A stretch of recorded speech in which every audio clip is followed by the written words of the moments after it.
여보세요? 박희준입니다.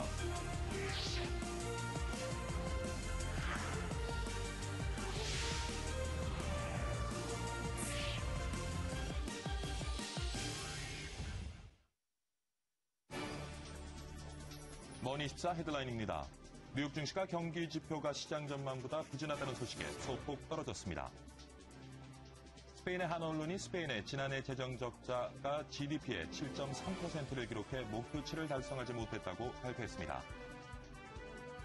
미국 항소법원이 삼성전자 갤럭시 넥서스에 대한 애플의 판매 금지 가처분 신청을 기각하며 삼성의 손을 들어줬습니다. 최태원 SK 회장이 유죄 판결을 받으면서 SK그룹의 주가가 혼조세를 보였습니다.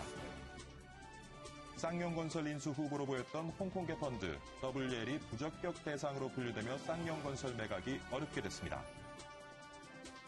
택시업계 4개 단체가 성명서를 내고 정부 지원 법안을 거부한다고 밝혔습니다.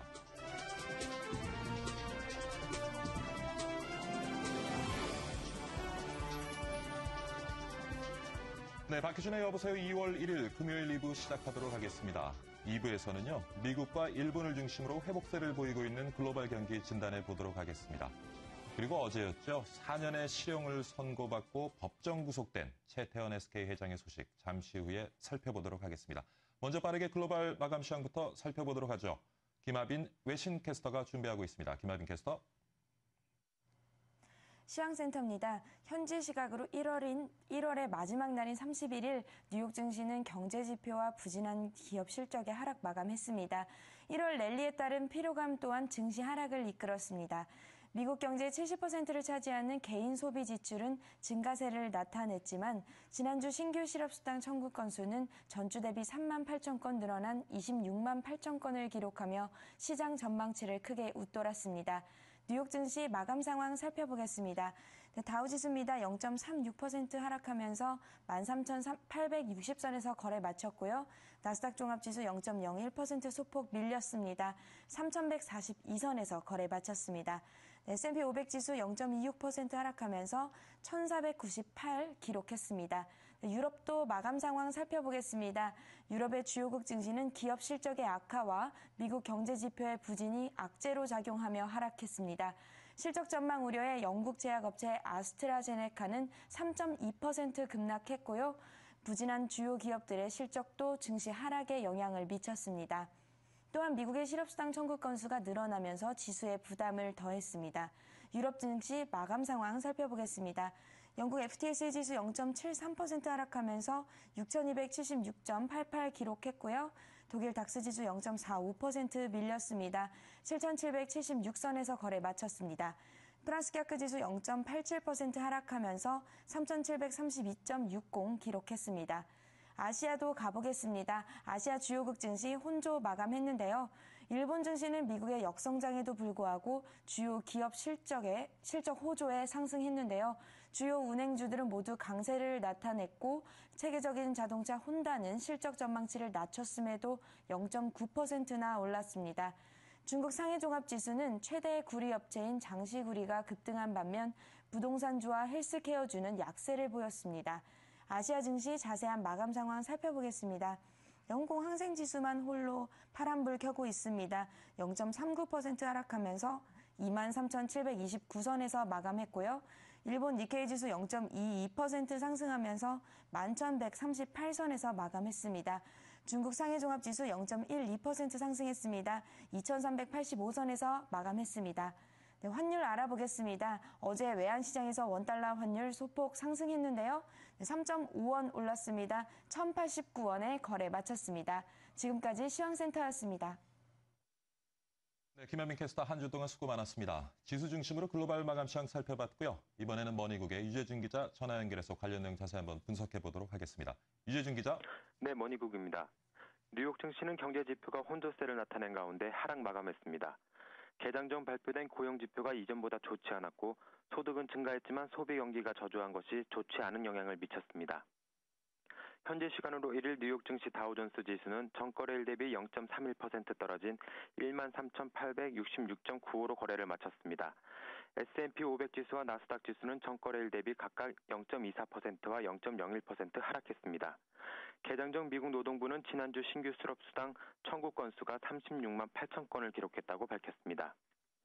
이는 그전주 33만 건보다 더 증가한 것으로 블룸버그 이코노미스트 예상치였던 35만 건에 못 미치는 수치입니다. 소비 지출도 전달보다 증가했지만 소득이 보다 크게 늘어난 점을 본다면 만족할 만한 수준은 아니라는 평가입니다. 이날 미국 상무부가 발표한 지난해 12월 미국의 개인 소득은 2.6% 증가해 지난 2004년 12월 이후 8년 만에 가장 가파른 상승률을 보였습니다. 하지만 지난해 12월 개인 소비 지출은 전달보다 0.2% 증가했는데 이는 경제적인 불확실성에 영향을 미쳐 소비자들의 저축이 크게 늘어났기 때문입니다. 한편 돈을 실제로 지출하기보단 저축하는 사람들이 증가해 지난해 12월 저축률은 6.5%를 나타냈습니다. 이는 지난 2009년 5월 이후 3년 7개월 만에 가장 높은 수치입니다. 한편 유럽 증시는 기업 실적이 어둡다는 우려로 하락 마감했습니다. 유로존 기업들의 실적이 저조한 가운데 미국 경제 지표들도 대체로 부진한 모습을 보인 것이 영향을 미쳤습니다. 이날 스톡스 유럽 600 지수는 전일 대비 0.19% 하락한 288.09로 장을 마쳤습니다. 저조한 기업 실적이 발목을 잡은 모양새입니다. 제약업체인 아스트라제네카가 올해 시장은 어두울 것이라고 경고한 데 이어 디아지오가 유로존 매출이 저조한 상황을 발표한 것이 악재로 작용했습니다. 미국에서도 마스터카드와 월플의 실적은 양호했지만 최대 화학업체인 다우케미칼은 적자가 증가됐고 UPS와 던킨브랜드의 실적도 기대에는 못 미쳤습니다. 이상 글로벌 마감 시황이었습니다. 네, 이재진 기자 수고 많았습니다. 다음 소식입니다. 스페인의 지난해 재정 적자가 국내 총 생산의 7.3%를 기록했습니다. 스페인 언론 엘파이스 신문은 스페인 저축은행 재단이 지난해 재정 적자가 전년도보다 1.7%포인트 감소한 7.3%로 발표했다고 보도했습니다. 하지만 이 신문은 이번 발표된 수치가 유럽연합이 요구하는 스페인 정부가 당초 목표로 정한 6.3%보다 1%포인트 높은 것이라고 전했습니다. 앙헬 라보르다 저축은행 재단 이사장은 스페인 중앙정부는 재정적자 감축 목표 4.5%를 달성했지만 지방정부와 건강보험 재정은 목표 달성에 실패했다고 말했습니다. 미국 연방 순회 항소법원 전원재판부는 삼성전자의 스마트폰 갤럭시 넥서스에 대한 애플의 판매 금지 가처분 신청을 기각했습니다. 앞서 캘리포니아 북부지방법원은 지난해 6월 애플의 판매 금지 가처분 신청을 받아들였지만 항소법원은 1심 결정을 뒤집어 삼성의 손을 들어줬습니다. 이번에 재검토 요청이 거부됨에 따라 삼성전자는 적어도 재판이 진행되는 동안은 갤럭시 넥서스를 계속 판매할 수 있게 됐습니다. 최태원 SK그룹 회장이 징역 4년의 실형을 선고받고 법정 구속됐습니다. 이 소식에 SK그룹주들 혼조세를 보였는데요. 이나영 기자가 전해드립니다. 서울중앙지법 형사합의 21부는 31일 열린 결심 공판에서 최태원 SK 회장의 횡령 혐의에 대해 유죄를 선고했습니다. SK 측은 계열사별 경영체제인 따로 또 가치 3.0을 도입해 경영상의 문제는 없을 것으로 전망하고 있습니다. 하지만 최 회장이 관심을 기울여왔던 글로벌 경영과 사회적 기업은 타격을 받을 것으로 예상됩니다. 이 소식으로 인해 증시에서는 SK그룹주들이 혼조세를 보였습니다. SK는 2.82% 내렸으며 SK텔레콤은 0.59%, SKCNC는 0.48% 하락했습니다. 반면 SK증권은 0.46%, SK하이닉스는 0.21%로 소폭 올랐습니다. 시장에서는 최 회장의 유죄 선고 소식이 장 막판 나오면서 주가에는 크게 영향을 미치지 않았다는 평가가 나왔습니다. 하지만 애널리스트들은 민감한 사안이기 때문에 구체적인 해석을 피했습니다. 이게 뭐 꼭 주가와 연관성이 있을까? 저는 그냥 그런 생각 정도는 하지 뭐 특별하게 이게 플러스다 마이너스다라는 코멘트를 드리기가 좀 어려운 것 같아요. 다만 이미 노출된 재료이기 때문에 단기적인 악재에 그칠 것이라고 말합니다. 또 SK 주가보다는 최 회장이 대주주로 있는 SKCNC의 주가에 주목해야 한다고 조언합니다. 이러한 이슈들 때문에 주가도 많이 조정받고 해서 제가 봤을 때는 그렇게 뭐 이것 때문에 크리티컬하고 그런 건 아닌 것 같습니다. 더 중요한 거는요, 이제 새로운 정부가 들어서고 나서, 그러니까 CNC에 대해서 CNC가 그룹에서 내부적으로 조달하는 그 SI 물량이 꽤 있잖아요. 그게 이제 앞으로 어떻게 될 거냐. 예상 밖이었던 법원의 판결. SK그룹 총수의 유죄 판결에 시장이 어떤 반응을 보일지 주목됩니다. M머니 이나은입니다. 네, 쌍용건설 매각이 사실상 무산됐습니다. 인수 합병업계에 따르면 쌍용건설 인수전에 홀로 참여한 홍콩계 펀드 VVL이 인수 후보 부적격 대상으로 분리된 것으로 확인됐습니다. 캠코와 채권 금융기관들이 쌍용건설에 빌려준 자금 200억 원에 대한 VVL의 출자 전환 요구에 응하지 않은 것도 쌍용건설 매각이 성사되지 못한 배경입니다. 인수합병업계 관계자는 VVL이 인수자금 증빙 자료를 제대로 제출하지 못하고 자격 요건이나 진정성에서도 의구심이 제기되고 있다고 말했습니다. 택시업계가 정부의 택시 지원 법안을 거부하기로 결정했습니다. 전국택시노동조합연맹, 전국민주택시노동조합연맹, 전국택시운송사업조합연합회, 전국개인택시운송사업조합연합회 등 4개 단체는 긴급 성명을 내고 이같이 전했습니다. 이들 단체는 성명서에서 택시지원법은 현행 개별법으로 시행할 수 있거나 이미 국회에 상정된 법안과 중복된다며 그럼에도 정부가 업계의 의견 수렴 없이 급조 발표한 것을 거부한다고 강조했습니다. 한국거래소의 공공기관 해제 여부는 시장의 오랜 관심사였죠. 올해도 거래소는 공공기관으로 남아있게 됐습니다. 박상정 기자입니다. 한국거래소의 공공기관 족쇄는 올해도 풀리지 않았습니다. 기획재정부는 공공기관 운영위원회를 열고 한국거래소를 현행 체제 그대로 유지하기로 했습니다. 거래소는 지난 2008년 민영화로 공공기관에서 해제됐지만 독점과 방만 경영을 지적받아 이듬해 중공공기관으로 재지정됐습니다. 기획재정부는 한국거래소가 독점적 사업자이기 때문에 공공기관을 유지한다고 설명했습니다. 현재 복수거래제 도입을 담은 자본시장법이 국회에서 통과되지 않아 거래소의 추가적 설립은 불가능한 상황입니다. 기재부는 만약 자본시장법이 개정돼 거래소의 독점적 사업구조가 해소될 경우 공공기관 지정 해제를 검토하기로 했습니다. 업계에서는 한국거래소의 공공기관 해제에 대한 기대감이 높았습니다. 박근혜 대통령 당선인이 거래소의 공공기관 해제를 적극적으로 검토하겠다고 언급한 바 있고 금융위원회도 긍정적 의견을 내놓았기 때문입니다. 하지만 이번 결정으로 정부는 계속 거래소의 경영진과 감사, 그리고 이사회 구성원의 선임권과 함께 감독 권한을 유지하게 됐습니다. M머니 박상정입니다. 상호 금융업계의 건전성을 강화하기 위해 조기경보 시스템이 도입됩니다. 금융위원회와 기획재정부, 농림수산식품부, 행정안전부, 금융감독원은 상호금융의 부실 요인을 관리하기 위해 조기경보 시스템을 도입한다고 밝혔습니다. 이에 따라 전체조합은 현행처럼 중앙회가 감시하고 금감원이 분기별 수신이 급증하거나 고위험 자산에 투자할 가능성이 있는 중점관리 조합을 선정해 집중 관리하게 됩니다. 최근 해외 부동산 시장이 회복세를 보이고 있죠. 이에 따라 은행과 증권사 등 금융회사들은 관련 상품 만들기에 주력하고 있습니다. 최은진 기자가 전합니다. 그동안 침체를 겪어오며 투자자들에게 외면받아왔던 부동산 시장. 최근 미국과 유럽, 일본 등 주요국들이 경기 부양을 위해 돈풀기에 나서며 서서히 회복 조짐이 나타나고 있습니다. 미국 대도시 주택 가격은 지난 2006년 8월 이후 최대 폭으로 상승했고 상업용 부동산의 공실률도 줄어드는 모습을 보이고 있습니다. 이에 따라 투자자들의 관심이 해외 부동산 시장으로 향하면서 은행과 증권사 등은 관련 상품 만들기에 주력하고 있습니다. 부동산 관련 펀드 수는 최근 6개월 사이 41개나 늘었고 설정 규모는 1조 8천억 원 이상 불어났습니다.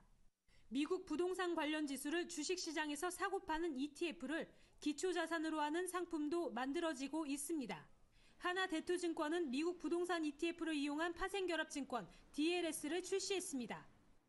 미국 경기가 이제 바닥에서 다시 턴을 한다는 이 기대 심리 때문에 많은 투자자들이 관심을 갖고 있고 그래서 저희도 향후 미국 부동산 시장을 전망을 밝게 보기 때문에 신한은행도 일부 PB 고객들을 대상으로 미국 부동산 연계 상품을 선보였습니다. 여전히 계속적으로 문의라든가 관심들이 들어오고 있어서 추가 출시할 가능성이 높다. 그렇게 말씀드립니다. 이렇다 할 투자 상품이 부재한 현실에서 해외 부동산 경기 회복과 맞물린 부동산 관련 상품 출시는 당분간 계속될 전망입니다. M머니 최은진입니다. 금융사기 수법이 갈수록 지능화되고 있습니다. 기존의 보이스피싱과 파밍이란 신종 수법을 연계하는 등 방법이 더 치밀해지고 있습니다. 정영석 기자가 전합니다. 변형된 신종 금융사기가 증가하고 있습니다. 파밍이란 전화나 문자, 메일 등으로 은행이나 검찰 관계자를 사칭해 가짜 사이트에 접속시켜 개인정보를 빼내는 겁니다. 금융당국은 지난해 11월, 12월에만 146건이 발생해 피해액만 10억여 원에 이른다며 소비자들의 각별한 주의를 당부했습니다. 어떤 보안 강화 서비스나 그다음에 공인인증서 재발급 강화 절차 같은 그런 좀 절차를 가입해 주시고요. 그다음에 이제 혹시 인터넷 뱅킹 홈페이지를 들어왔더라도 보안 카드 코드 번호 전체를 요구한다던가 그다음에 인터넷 뱅킹 아이디 이런 것들을 새로 요구하는 이런 창이 뜬다면은 다시 한번 이렇게 의심해 봐야겠습니다. 업계에서도 신종 금융사기 피해가 늘자 대비책을 내놓고 있습니다. 국민은행은 개인이 미리 설정한 이미지를 이용한 인증 방법을 내놓는 등 대응책을 내놨습니다. 국민은행 녹색 주소 창이 생성이 됩니다. 그래서 녹색 주소 창을 보고 국민은행 사이트가 맞는지 확인할 수가 있고요. 그리고 피싱 방지 개인화 이미지라는 서비스가 있습니다. 그거는 고객께서 직접 이미지나 이미지의 색깔 그리고 문자를 설정하셔갖고 국민은행 페이지에 로그인 하셨을 때 그 이미지를 보고 이게 정당한 국민은행 사이트인지 아닌지 확인하실 수가 있습니다. 이외에도 금융거래를 사용하는 PC나 모바일 기기를 지정해 다른 기기에서는 금융거래를 이용하지 못하게 하는 서비스도 있습니다. 날이 갈수록 치밀해지는 금융사기 수법에 소비자들의 세심한 주의가 더욱 필요합니다. M머니 정영석입니다. 네, 이번엔 밤사이에 들어온 주요 외신 살펴보도록 하겠습니다. 김원규 캐스터가 준비하고 있습니다. 김원규 캐스터. 안녕하십니까. 외신 브리핑 김원규입니다. 블룸버그 통신에 따르면 작년 12월 일본의 산업 생산이 전달보다 증가했지만 전문가 예상치보다는 부진했다고 보도했습니다. 일본 경제산업성은 지난 12월 일본의 산업 생산이 전달보다 2.5% 증가했다고 발표했는데 이는 1.7%가 감소했던 전달보다 나아진 기록이지만 블룸버그가 제시한 전문가 예상치 4.1%보다는 하락한 수치인데요. 통신은 엔화 약세가 지속되는데도 불구하고 수출은 여전히 살아나지 않아 일본 내 소비 심리가 부정적인 영향을 미친 것으로 해석했습니다. 수출 대국으로 통했던 일본의 무역 수지는 작년 7월 이후 매달 적자를 이어가고 있는데요. 하지만 도쿄 JP모건 수석 이코노미스트는 아베 내각의 경기 부양책은 오는 2분기부터 효과가 나타날 것이며 엔화 가치 약세가 수출 증가로 이어지기 위해서는 시간이 필요하다고 분석했습니다. 다음 기사입니다. 레노버는 세계에서 PC 시장 점유율 2위 기업인데요. 이제는 레노버가 구글의 안드로이드를 넘어 윈도우 8 OS를 장착한 스마트폰으로 스마트폰 시장에 진출할 예정이라고 블룸버그 통신이 보도했습니다. 레노버 CEO는 인터뷰에서 현재 마이크로소프트와 좋은 관계를 유지하고 있고 만약 소비자들이 윈도우 폰을 원한다면 출시할 계획을 갖고 있다고 밝혔습니다. 마지막으로 그는 삼성을 뛰어넘어 1위 스마트폰 업체로 도약하는 것이 우리의 목표라고 얘기했는데요. 통신은 작년 4분기 레노버의 스마트폰 부분 판매량은 77% 상승했고 이는 전체 레노버 수입에 큰 이익을 불러왔다고 강조했습니다. 특히 레노버는 2010년 스마트폰 시장에 뛰어들었음에도 불구하고 중국에서 지난해 삼성에 이어 2위 업체로 부상했다고 밝혔습니다. 다음 기사입니다. 어제 나로호 발사 후 지상국과 교신이 확인되자 한국은 축제 분위기였는데요. 경제 파급 효과만 3조 원에서 5조 원에 달할 것이며 특히 통신장비 업체와 고화질 TV 분야 업체들에게 큰 이익을 불러올 것이라며 흥분을 감추지 못했습니다. 하지만 그런 분위기를 씁쓸하게 여긴 국가가 있었는데 바로 중국이라고 로이터 통신이 전했습니다. 그동안 북한은 유엔의 압박에도 불구하고 로켓을 위성으로 가장해 발사를 감행했는데요. 결국 미국의 사정거리 내에 핵탄두를 전달할 수 있는 기술력을 갖췄다는 평가를 받았습니다. 하지만 북한의 부분적인 성공이란 평이 조금 씁쓸한 뒷맛을 남겼는데요. 대기권의 진입은 성공했지만 지상과의 교신이 안 됐기 때문입니다. 한편 통신은 한국의 입장을 한국의 매체와 조금 다르게 표현했습니다. 북한이 지난 12월 위성궤도 안착에 성공하면서 이에 대해 압박이 한국에게 컸을 것이라는 내용을 강조했습니다. 이번 발사 성공으로 한국은 한숨을 돌리게 됐다고 전했습니다. 지금까지 외신 브리핑이었습니다.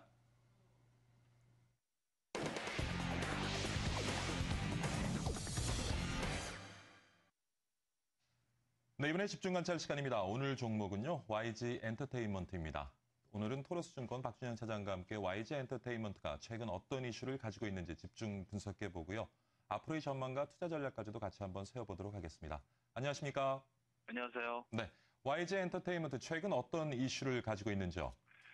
예, 일단은 최근에는 엔화약세의 피해주라는 그런 어떤 평가가 있었습니다. 지금 이제 SM 엔터테인먼트 같은 경우에도 그 2012년 3분기 기준 일본 매출이 50%에 육박한다 이런 뉴스 때문에 최근에 주가 약세 보였는데요. YG 엔터테인먼트도 역시 3분기 기준으로 일본 매출이 30% 정도를 차지하고 있습니다. 이런 부분들이 좀 더 투자 심리에 상당히 좀 부정적으로 작용한 것으로 보이고요. 최근에 또 상대적으로 고평가됐다는 논란이 있었습니다. 이 엔터테인먼트 업체들 같은 경우에는 지난해 3분기 SM이 그 실적 쇼크를 기록한 이후 실적에 대한 의구심들이 좀 나타나고 있는데요. 아무래도 이제 아이돌의 그 매출 비중이 좀 집중되어 있다는 부분이 가장 큰 좀 약점으로 지적이 되고 있고요.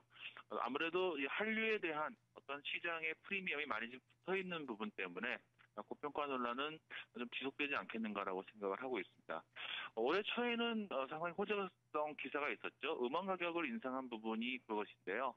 특히 그 최근에 그 싸이의 월드 앨범 발매 그리고 뭐 콘서트 또 신인 걸그룹을 데뷔한다 이런 등이 올해 YG 엔터테인먼트가 영업이익률이 상승할 수 있을 것이다 이런 지적을 하고 있고요. 특히 이제 음원 가격 인상 같은 경우에는 음원 가격 자체가 50% 인상될 때 영업이익률이 5%에서 10% 정도 상승한 것으로 지금 집계가 되고 있기 때문에 이런 부분에 대한 어떤 그 기대감도 좀 작용을 하고 있습니다. 다만 이제 어떤 그 악재와 호재가 좀 혼재된 상황에서 투자자들이 어떻게 전략을 짜느냐가 가장 중요한 그 관건이라고 하겠습니다. 네, 시장에서 수급 상황은 좀 어떻습니까? 일단은 그 외국인들은 최근에는 순매수 기조를 했습니다만은 지분율 자체가 크게 의미 있다고 볼 수는 없겠고요. 한 6% 정도 기록을 하고 있습니다. 기관이 지난해 11월 이후에 순매수를 했습니다. 이제 큰 폭으로 급락한 이후에 저가 매수를 해서 7만 원대까지 반등을 했는데요. 1월 중순 이후에는 다시 차익 매물이 나와서 62,600원 종가를 기록했습니다. 아마 최근에 주가 약세는 엔화의 약세와 조금 연동되지 않았나라고 생각하고 있습니다. 네, 투자 전략은 좀 어떻게 가져가는 것이 좋을까요? 아무래도 엔화 약세 자체는 투자 심리에 좀 부정적이지 않나 생각이 됩니다. 대개 이제 애널리스트 리포트를 보면은 뭐 엔화 약세가 제한적이기 때문에 큰 영향이 없을 것이다 이런 이야기들을 많이 합니다만은 일본의 중앙은행 자체가 워낙 의지가 강력하기 때문에 엔화 약세가 한동안 좀 지속된다고 한다면은 이런 부분들에 대한 어떤 투자 심리가 좀 살아나기 좀 힘든 부분이 분명히 있고요. 실적에 대해서 신뢰 회복이 중요할 것 같습니다. 4분기 실적이 얼마나 회복되느냐가 변수가 될 것으로 보이는데요. 아무래도 이제 엔터테인먼트 업체들 같은 경우에는 실적을 정확하게 예측한다는 것이 사실상 거의 불가능하기 때문에 이런 부분에 대한 불확실성도 조금 이어지지 않겠는가라고 생각합니다. 특히 음원 가격 인상은 좀 긍정적이라고 생각이 됩니다만은 빅뱅 이외의 아티스트의 라인업 강화가 좀 필수일 것 같은데요. 싸이 같은 경우에는 작년에 YG 엔터테인먼트를 뜨겁게 달궜던 그런 핫 이슈였는데요. 아무래도 이제 싸이가 두 번째, 세 번째 이렇게 음원이 나올 때 과연 그 과거 강남스타일과 같은 그런 어떤 선풍적인 인기를 끌 수 있느냐. 여기에 대해서는 뭐 많은 사람들이 좀 의구심을 나타낼 수밖에 없는 부분이고요. 그렇기 때문에 이런 과거의 YG 엔터테인먼트의 그 10만 원대의 주가를 목표가로 삼는 거는 좀 사실상 불가능하지 않는가라고 생각합니다. 목표가 일단 7만 원으로 설정을 했고요. 아무래도 이제 그 상대적으로 엔터테인먼트 업체들 같은 경우에는 밸류에이션이 높기 때문에 이것을 매수 후 홀딩하면은 크게 먹을 것입니다. 이렇게 말씀드리기 좀 힘들 것 같습니다. 트레이딩 바이 관점에서 접근하겠고요. 추가 조정 시에 매수하는 관점에서 접근하도록 하겠습니다. 네, 오늘 토로스증권의 박준현 차장과 함께 YG 엔터테인먼트 집중 관찰해봤습니다. 한 주 수고 많으셨고요. 주말 잘 보내시고 다음 주에 또 뵙도록 하겠습니다. 예, 감사합니다. 네, 수고하셨습니다.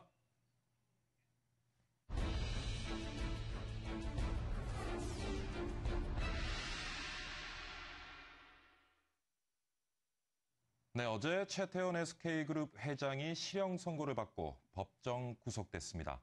이번 판결은 법조계에서도 놀랄 만큼 예상을 뛰어넘는 판결이었다고 하는데 이 내용을 먼저 정영석 기자와 함께 정리해 보도록 하겠습니다.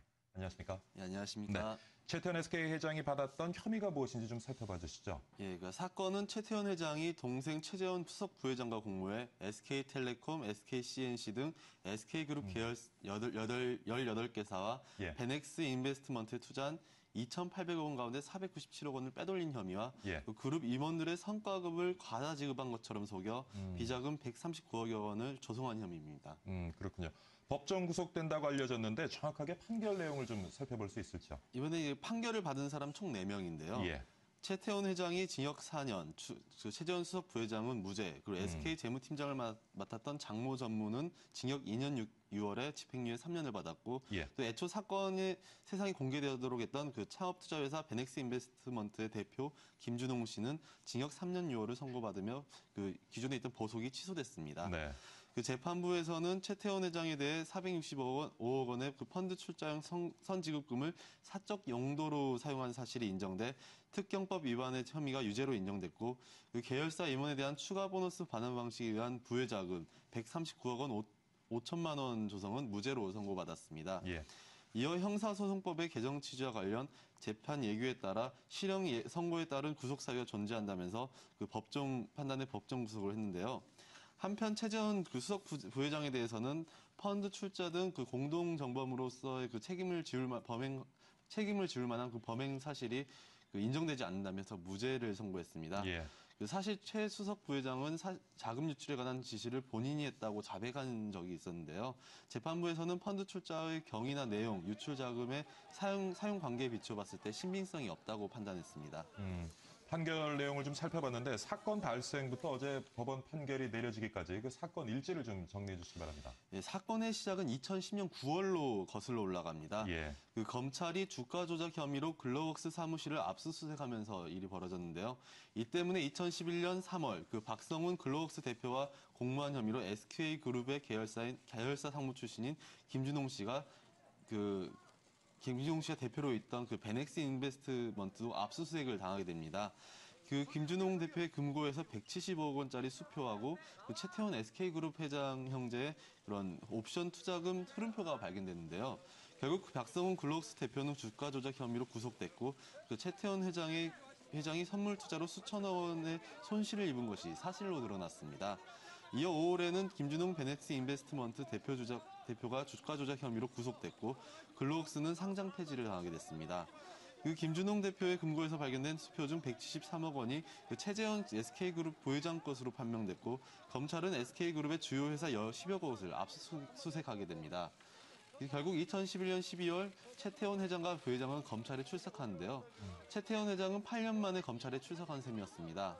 검찰은 먼저 최태원 부회장의 그 1,900억 원대 횡령 배임 혐의로 사전 구속영장을 청구해 결국 서울구치소에 수감됐고 최태원 회장도 지난해 초 계열사 펀드 출자 선급금 497억 원 등 1,636억 원 횡령 혐의로 최태원 회장도 불구속 기소가 됩니다.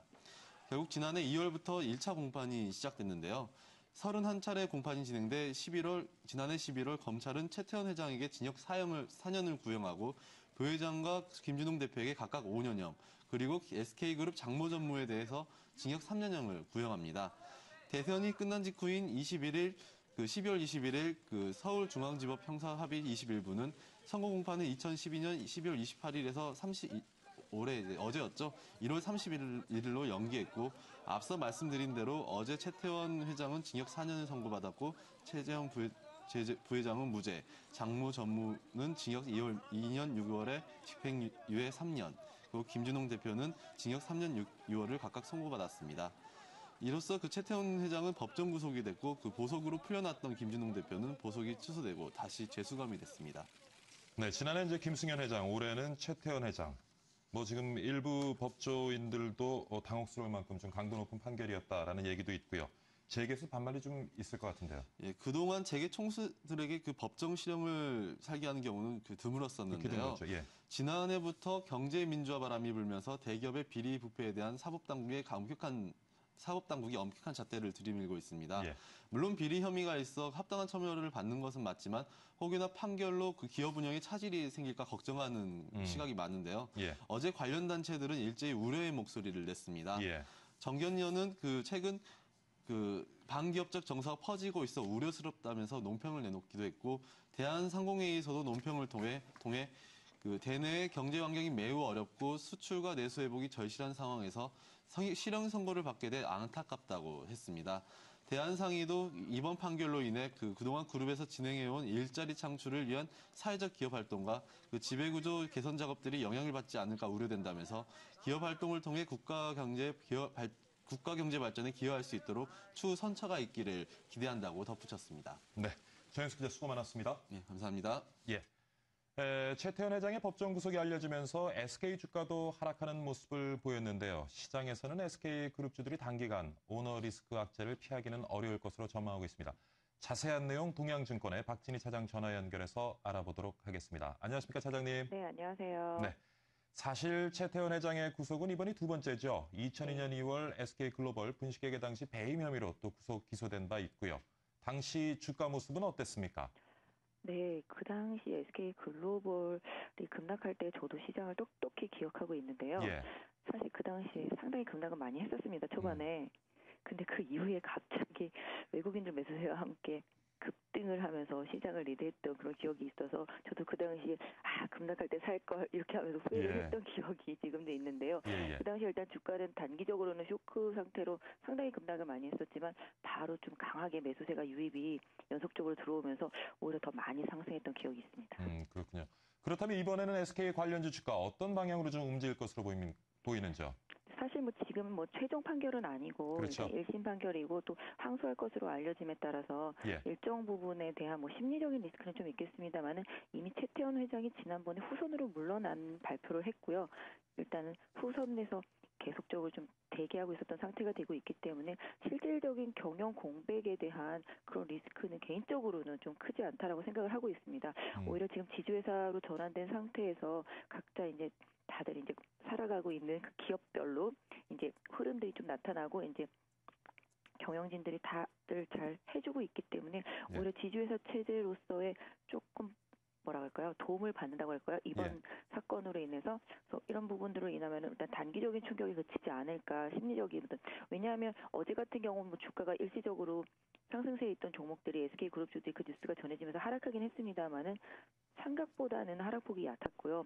전반적으로 지난번에도 구형 때 지금처럼 판결 나오지 않고 1심 공판 때 보면은 주가가 잠깐 출렁하고 또 다시 제자리로 갔거든요. 이런 면에서 본다라면은 저는 개인적으로는 확정 판결이 나기 전까지는 그다지 주가에 영향은 크지 않을 것이라고 생각합니다만은 심리적인 부분에 있어서의 좀 약간 일정 부분의 출렁거림 이런 정도는 좀 감안할 수 있을 것 같습니다. 예, 조금 전에 말씀하신 것처럼 이제 SK그룹 내 계열사들이 독립경영 체제를 갖추고 있기 때문에 큰 문제는 없을 것이다라고 봅니다만은 그룹 차원에서의 어떤 신성장 동력을 발굴하는 데 있어서는 조금 차질을 빚지 않겠느냐 하는 시장의 의견이 있습니다. 이 부분은 어떻게 보시는지요?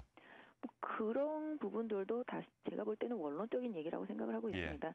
기업이라는 게 사실 오너 리스크라는 게 그 그룹의 총괄적인 부분에 있어서 전체적인 경영에 대한 진두지휘를 하는 역할을 그동안 많이 해온 거는 사실이지만 전반적으로 봤을 때 아까 말씀드린 대로 독자 경영 체제들을 많이 갖추고 있다라는 측면에서 본다라면은 최태원 회장이 직접 일선에 나서지 않더라도 이미 지금 후선으로 물러나 있기 때문에 제가 봤을 때는 크게 영향은 없을 것 같고요. 오히려 지금 그룹의 리스크보다는 전체적인 시장의 리스크라든지 글로벌 상황에 맞춘 그런 기업의 대응 관련된 그런 부분들이 오히려 좀 더 중요하지 않을까 해서 지금의 현 수익 사업이라든지 아까 말씀하신 그런 신성장 동력에 대한 그런 부분들 개인적으로는 SK그룹주들이 그런 부분에 있어서는 좀 더 많이 빠르게 대처했다라고 보고 있거든요. 다른 기업들보다는 그런 면에서 본다라면은 크게 무리는 없다라는 생각이 들거든요. 오히려 만약에 그런 부분들이 장기적인 리스크로 부각이 된다라고 생각을 한다라면은 SK그룹에 대한 리스크를 생각해 볼 수도 있겠지만 아까 말씀드린 대로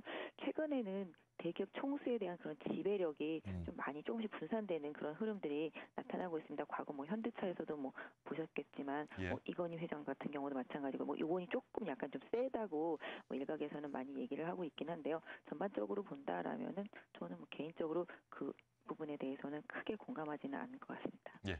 오늘 동양증권 박진희 차장과 함께 SK 최태원 회장 법정 구속이 우리 증시에 미칠 수 있는 영향 같이 한번 살펴봤습니다. 오늘 금요일인데 좋은 금요일 보내시고요. 다음 주에도 뵙도록 하겠습니다. 네, 감사합니다. 네, 감사합니다.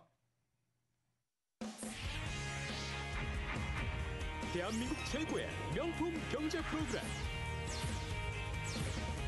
생방송 박희준의 여보세요. 네, 지금 7시 32분 지나고 있습니다. 이번에는 경제 이슈 짚어보도록 하죠. 연세대학교 경영전문대학원의 김동훈 교수 스튜디오에 나와 계십니다. 안녕하십니까, 교수님? 안녕하세요. 네, 일주일 잘 보내셨어요? 잘 보냈습니다. 네, 오늘 금요일인데 좀 비가 내리는 것 같습니다. 네, 조금 금방 좋아질 거라고 그러는데요. 예.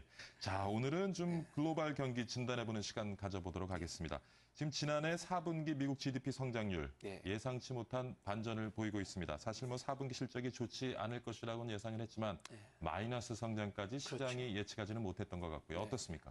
네, 이 3년 반 만에 미국이 경제 성장이 마이너스로 돌아왔죠. 예. 그럼 그때 이제 3년 반을 보면 다시 마이너스로 돌아왔지만 주식 시장은 한 2배로 올랐습니다. 그 사이에. 예. 그러니까 사실 우리가 이제 2013년 시작하면서 이제 굉장히 다보스 포럼에서도 이 위기에는 이제 끝났다. 앞으로 이제 경제 회복을 기대할 수 있다. 이런 분위기가 굉장히 컸죠. 그렇죠. 또 주식 시장이 최근에 굉장히 많이 올라가지고 전 세계적으로.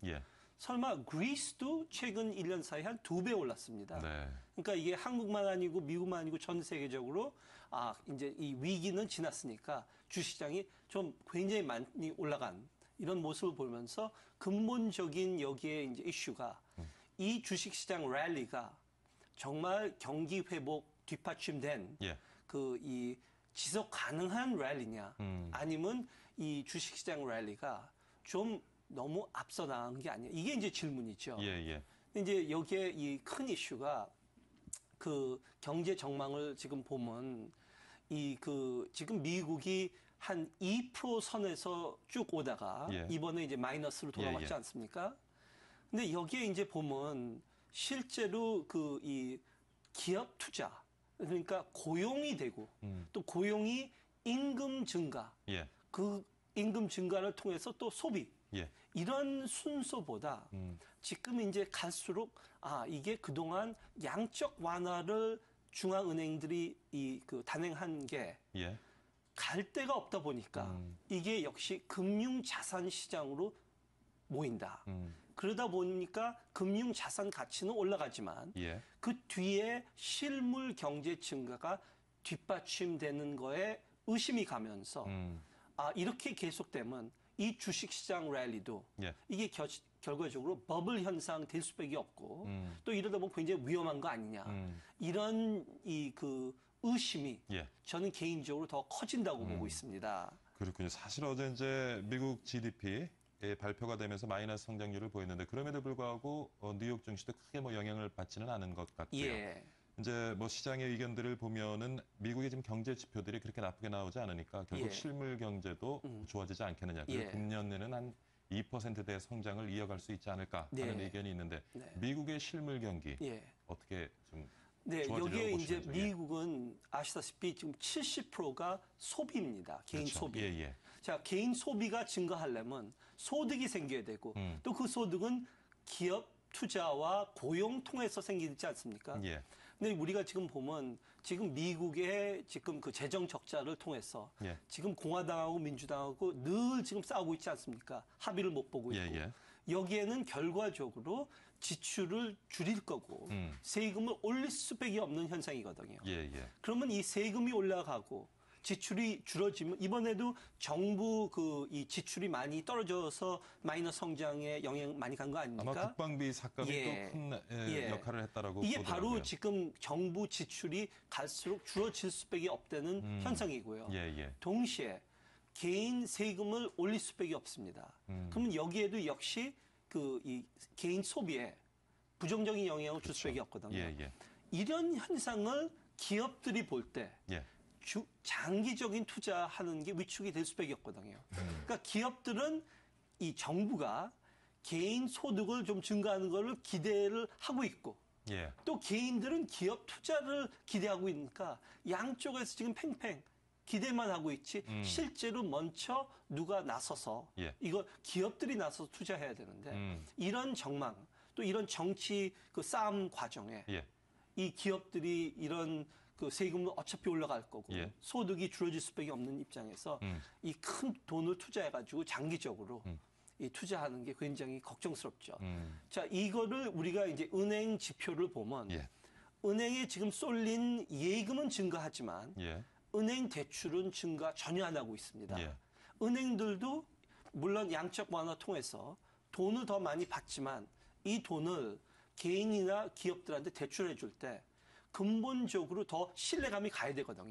근데 은행들도 지금 뻔히 보이는 겁니다. 예. 이 돈을 대출해 줘봐야 이 굉장히 위험하고 또 기업하고 개인들도 이 대출을 크게 안 받으려고 그래요. 불안하니까. 그렇죠. 그러니까 이게 이제 악순환 현상이 되다 보니까 이 아주 꾸준한 기업 투자 또 고용 증가 그것 따른 소득 증가 이게 확실히 계속 지속적으로 보이기 전에는 예.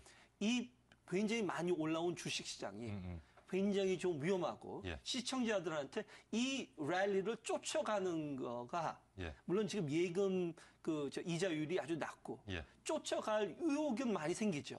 근데 이런 그 주식시장 랠리 쫓아가는 건 굉장히 전 개인적으로 위험하고 좀 조심해야 된다고 생각하고 있습니다. 지금 양적 완화로 풀린 유동성이 기업의 투자, 개인의 어떤 소비로 직접적으로 연결되지 못하고 좀 투기성 자금으로 유통되고 있다. 이런 그렇죠. 지적이신 것 같고요. 예, 맞습니다. 그렇지만은 올해 미국의 실물 경기는 작년보다는 좀 호전되겠죠. 그걸 이제 기대를 하고 있는데요. 이제 이 위기를 넘어가서 뭐 마이너스 성장 꾸준하게 온다고 생각하지는 않지만 이게 다시 뭐 3%, 4% 그걸 통해 가지고 실제로 고용도 더 많아지고 소득 증가도 이루어져 가지고 근본 경기 회복은 아직도 조금 더 지켜봐야 되겠다. 예, 그렇습니다. 자, 미국 이제 경제를 살펴봤는데 사실 뭐 미국 증시, 우리 증시 항상 한동안은 이제 커플링 현상을 보이는데 최근에 디커플링 현상을 보이고 있습니다. 여기서 따로 노는 현상을 보이고 있는데 이 부분에 대해서는 어떻게 보시는지요? 예, 여기에 역시 그 아까 얘기했던 그 투기성 자금이 이제 전 세계 돌아다니면서 한국도 어떻게 보면 굉장히 그 attractive, 매력적인 시장이죠. 그런 현상이 많이 있는 것 같고요. 이 세계 이 투기 자금이 한국 주시장에 유입되는 사실이고 또 그거를 목격하는 한국 투자자들도 그걸 따라가는 현상이 있죠. 근데 우리나라도 역시 수출에 굉장히 의존을 많이 할 수밖에 없으니까 이 전 세계 경기 회복 따라서 수출 증가를 우리가 보기 전에는 이 주식시장 너무 크게 랠리하는 게 이게 다 좋은 것만은 아닙니다. 여기에 또 금방 또 빠져나올 수도 있고. 그래서 당분간 너무 큰 경기 기대는 하지 않는 것이 좋겠다. 예, 그렇습니다. 그렇지만 뭐 실물 경기 좀 나아질 것이긴 하겠습니다만 성급한 기대는 안 하는 게 좋겠다는 말씀인 것 같습니다. 자, 연세대학교 경영전문대학원의 김동훈 교수와 함께 미국 경제 같이 한번 분석해봤습니다. 수고 많으셨습니다, 교수님. 네, 감사합니다. 주말 잘 보내십시오. 네, 잘 보내세요. 네, 이번에는 CEO 초대석 시간입니다. 여러분은 신발 산업이라고 하면은 어떤 이미지가 떠오르시는지요? 낙후된 사업, 사양 사업, 노동 집약과 같은 수식을 아마 떠올리는 분들 많으실 겁니다. 사양 사업으로 치부되는 신발 산업이 최근에는 기술 혁신을 통해서요. 새로운 성장 산업으로 탈바꿈하고 있다고 합니다. 오늘은 그중에서 키높이 운동화를 국내 최초로 개발해 연 매출 70억 기업을 일군 CEO를 스튜디오에서 만나보도록 하겠습니다. 주식회사 GDS 허정훈 대표입니다. 안녕하십니까? 예, 반갑습니다. 네. 굉장히 젊으시네요. 예. 자, 부산에서 이제 먼 발걸음을 해주셨다고 들었는데 저희가 지금 아침 이른 시간에 방송을 하고 있기 때문에 그럼 어제 올라오셨을 것 같은데. 어제 왔습니다. 참 수고 많으시네요. 지금 앞에 운동화들이 있습니다. 운동화들이 있는데 키높이 운동화 여러분들에게 좀 잠깐 시청자 여러분들께 소개를 해주시죠. 예, 저희들 상품은 이제 밖에서 이제 키높이가 표시나는 게 아니고 안에서 이렇게 별도의 키높이 창이 다 들어가서 보이지 않고 이런 키높이 신발입니다. 그래서 이런 신발은 한 8년 전에 저희들이 처음 개발해서 10cm 신발입니다. 10cm요? 예, 이게 10cm입니다. 거의 힐이네요. 그렇죠. 근데 표시는 나지 않습니다. 아주 편하고. 그렇군요. 이런 경우는 이제 창이 이렇게 컬러풀하면서 8cm 정도 되고 이런 신발은 이제 남자 구두도 나오고 있습니다. 이런 것도 한번 줘보십시오. 전혀 밖에서 봐서는 뭐 맞습니다. 그런 굽이 아유, 안에가 상당하네요. 그것도 6cm입니다. 6cm요? 네네. 예. 이런 거는 여자분들 이제 캐주얼하게 신으시고 그렇군요. 6cm 정도. 아, 예. 자, 근데 대표님 뵈니까 그렇게 키가 작으시지 않은데 어떤 계기로 해서 이렇게 키높이 신발을 개발하게 되셨는지요? 사실 이제 저희 와이프가 키가 상당히 작습니다. 그래서 이제 제가 결혼하기 전에 상견례 때 와이프가 키가 작아서 상당히 고민을 하고 있었는데 그때만 해도 이런 이제 키높이 창이 없었습니다. 이게 이제 저희들이 이제 특화가 되어 있는 창인데요. 이제 언제 개발하셨어요?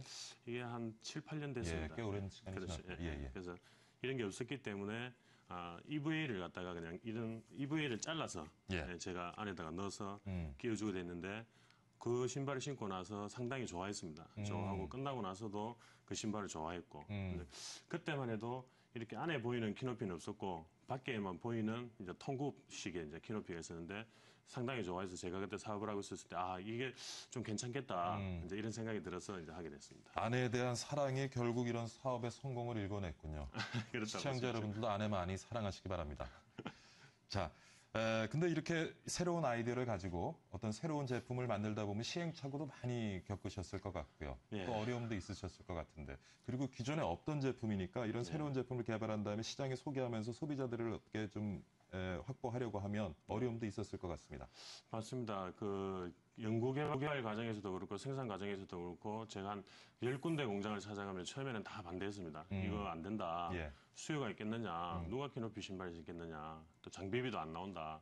이렇게 해서 갈 때마다 다 퇴짜를 맞았습니다. 그래서 샘플을 갖다 줘도 일주일 돼 가면 먼지만 앉아 있고 근데 끝까지 제가 매일매일 가서 설득을 해서 이제 연구를 하게 됐었죠. 그랬군요. 근데 요 신발, 키높이 신발 제조업을 하시기 전에는 어떤 일을 하셨어요? 저는 아르바이트 때부터, 대학교 아르바이트부터 이제 신발 이걸 했는데 이제 어릴 때 이제 장사를 좀 많이 부모님께서 하실 때 도와드렸기 때문에 이제 그런 장소 소환에 이런 것들이 조금 몸에 있었습니다. 근데 그 중에서도 유독 이제 신발업계에 종사하시게 된 이유 찾아볼 수 있을죠? 방금 이제 얘기 드렸듯이 대학교 때 아르바이트를 신발 매장에서 하게 됐습니다. 그러셨군요. 그래서 어릴 때 제가 좀 느끼고 있었던 그런 장사나 장사 부분을 아르바이트에 가서 잘 접목시켜서 장사를 하다 보니까 성과들이 상당히 많이 냈었습니다. 그래서 이제 대학 졸업을 하고 그 본사에 제가 취직을 하게 되고 그렇게 하면서 자연스럽게 신발을 이렇게 몸담게 됐습니다. 어떻게 보면 이제 아르바이트도 신발 판매점에서 하시고 그다음에 본사 정식 직원으로 또 채용이 되시고 그다음에 이제 신발 아이템을 통해서 또 창업도 하시고 맞습니다. 결국 뭐 계속 신발을 통해서 지금 살아오셨는데 근데 그럼 내 인생을 어떤 신발과 같이 가야겠다라고 결심한 계기가 있나요? 뭐 대체로 보면 처음 아르바이트가 평생 직장이 된다는 얘기들을 하시는데요. 신발이 처음에 제가 판매를 해보니까 참 좋았습니다. 판매직 자체가 사람을 만나고 사람을 대하는 관계다 보니까 그런 부분들이 저한테 참 맞았고요. 그렇다 보니까 신발로 뭐를 좀 해봐야 되겠다 이런 생각들을 좀 하게 됐었습니다. 지금 이렇게 70억 매출을 지금 만들고 계신데 이게 지금 특허가 되어져 있나요? 네, 그렇습니다. 이 같은 경우는 지금 여기 이제 젤이 있죠. 젤이 있는 거는 충격을 좀 완화하는 거고요. 이 뒷부분에는 이렇게 에어백이 있습니다. 그렇군요. 이런 것들. 이런 앞에 이제 펀칭이 돼서 통기가 좋다든지 이런 부분들은 저희들이 다 특허가 되어 있습니다. 이게 지금 국내에만 특허가 되어 있습니까? 아니면 해외에도 특허가 되어 있나요? 해외까지는 아직 안 돼 있고요. 국내에 되어 있습니다. 그래서 지금 우리 유사 상품들이 많이 나오는데 저는 그냥 저도 좀 유사 상품을 본 것 같아서 지금 드리는 맞습니다. 말씀이에요. 크게 규제를 하지 않습니다. 그럼 특허는 가지고 있대 유사 상품에 대해서는 뭐 특허 어떤 배타적으로 지금 운영하고 있지는 않으시고요. 그렇죠. 자, 뭐 근데 사업을 하면서 힘든 순간도 많으셨을 것 같아요. 맞습니다. 처음에 이제 기존에 없던 제품을 개발을 해서 그걸 이제 뭐 협력업체, 신발을 갖다 아이디어를 구현해줄 제조할 업체를 찾을 때도 어려움이 있으셨겠지만 그다음에 이제 본격적으로 신발 사업을 하신 다음에도 뭐 숱한 어려움이 있으셨을 것 같은데. 맞습니다. 뭐 그중에서 한 가지를 뽑자면 저희들이 한 8년 전에 이제 키높이 신발로서는 처음으로 세계 최초로 이제 수출을 하게 됩니다. 대만에 이제 바이어를 알게 되는데요. 대만에 수출을 하면서 약 한 45개 정도의 T2R 브랜드를 단 매장이 생기게 됩니다. 대만에. 그래서 지금 뭐 타이페이 10이라든지 그 밑에 있는 백화점이나 이런 곳에 다 되는데 그 당시 이제 대만에 있는 다른 바이어가 와서 우리한테 키높이 신발을 공급해달라 이렇게 요청을 합니다. 그래서 저희들이 안 된다, 다른 바이어가 있다 이렇게 하니까 이 바이어가 이제 한국으로 와서 저희 상품하고 유사한 상품을 만들어서 저가로 이제 대만에 뿌려버리게 되거든요. 그렇게 하면서 기존에 있던 우리 바이어들이 상당히 힘들어졌습니다. 그렇게 해서 국가 간의 문제도 그렇고 우리 거래 부분에서도 그렇고 신뢰가 이제 많이 깨졌었죠. 그래서 그 부분들이 지금 생각해 보면 이제 지금은 회복이 돼 있지만 그 부분들이 신뢰가 깨졌던 부분들이 지금 생각해 보면 가장 힘들었던 것 같습니다. 지금 이렇게 제가 신발을 보니까요. 지금 뭐 시장에는 유사 상품도 굉장히 많이 나와 있고 국내 시장에 특허 등록을 해가지고 있습니다만은 배타적으로 또 운영하고 있지도 않고. 그러다 보면 뭔가 좀 차별성을 가져가지 않으면 사실은 본인이 어렵게 만들어 놓은 시장을 다른 기업들에게 내줄 수도 있을 텐데 어떤 제품의 뭐 차별성이라든가 쉽게 그냥 키높이 신발이라고 하면 그냥 이렇게 만들면 되지 않느냐 이렇게 생각하는데요. 모방은 할 수 있지만 정말 제대로 된 키높이를 만든다는 것은 상당히 어렵습니다. 그래서 제가 지금 한 12년 차, 13년 차 키높이 신발만 하고 있는데요. 키높이 신발은 정말 정확하게 5단위로 10단위가 아닌 5단위로 각각의 장비를 다 들여서 각각의 키높이 신발을 넣어서 발이 편하게 해야 발에 무리도 안 오고. 높이는 게 중요한 게 아니라 그렇죠. 높으면서도 편해야 되죠. 맞습니다. 몸에 충격이 없고. 거기다가 이렇게 작년에 한참 유행했던 이렇게 컬러풀한 창달, 이것도 저희들이 최초로 이제 했는 거거든요. 이런 식으로 컬러풀하면서 패션까지 가미가 되는 게 이제 저희들의 노하우죠. 이게 근데 뭐 신발을 제조하는 대기업들 이 시장에 좀 뛰어들고 그러진 않습니까? 뭐 국내 브랜드 중에 키높이 신발을 안 하는 브랜드는 없습니다. 저희들이 할 때는 저희들이 할 때는 아무도 안 했지만 지금은 하나의 카테고리로 이렇게 하는 거고 보편화된 기술이죠. 저희들은 키높이 신발 전문 브랜드로 이제 하고 있는 거고 그 차이가 있습니다. 그러니까 신어 보신 분들은 키를 높여주기도 하고 편안하니까 또 찾게 되고 그런 것이 맞습니다. 아마 차별화 전략이 재구매가 아닐까. 상당히 많이 일어나고 있습니다.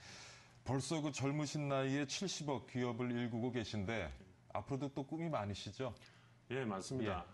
저희 이제 티토알이 세계 최초로 이제 키높이 신발 전문 글로벌 브랜드가 돼가지고 전 세계에 제가 생각에는 한 2,000개 정도의 매장을 이제 만드는 것이 첫 번째 목표입니다. 지금 글로벌 시장에 매장이 한 몇 개나 있습니까? 지금 한 100개도 안 됩니다. 해외에 지금 100개 매장이 있고요. 아직 100개까지는 안 됩니다. 주로 어느 시장을 공략하시죠? 동남아시아가 제일 좋습니다. 키가 작기 때문에. 그렇구나. 그러네요. 나라별로 특성이 다 틀립니다. 미국과 유럽 시장보다는 키가 작은 동남아 시장. 맞습니다. 유럽에는 사람들이 합리적이기 때문에 자기가 키 작은 거에 대해서 크게 핸디캡을 가지 않습니다. 그렇죠. 근데 동남아 쪽에는 미용이나 성형이나 이런 것들이 상당히 발달돼 있고 또 한국의 이런 한국 그 트렌드가 지금 많이 뿜어져 있기 때문에 판매하기가 상당히 좋습니다. 지금 이제 앞으로 글로벌 브랜드로 만들겠다는 꿈을 가지고 계신데 자신이 이렇게 걸어온 길을 뒤돌아보시면 그래도 이제 성공한 CEO로 저희가 이제 소개가 되는데 그 성공의 비결 뭐가 가장 중요했다고 생각이 됩니까?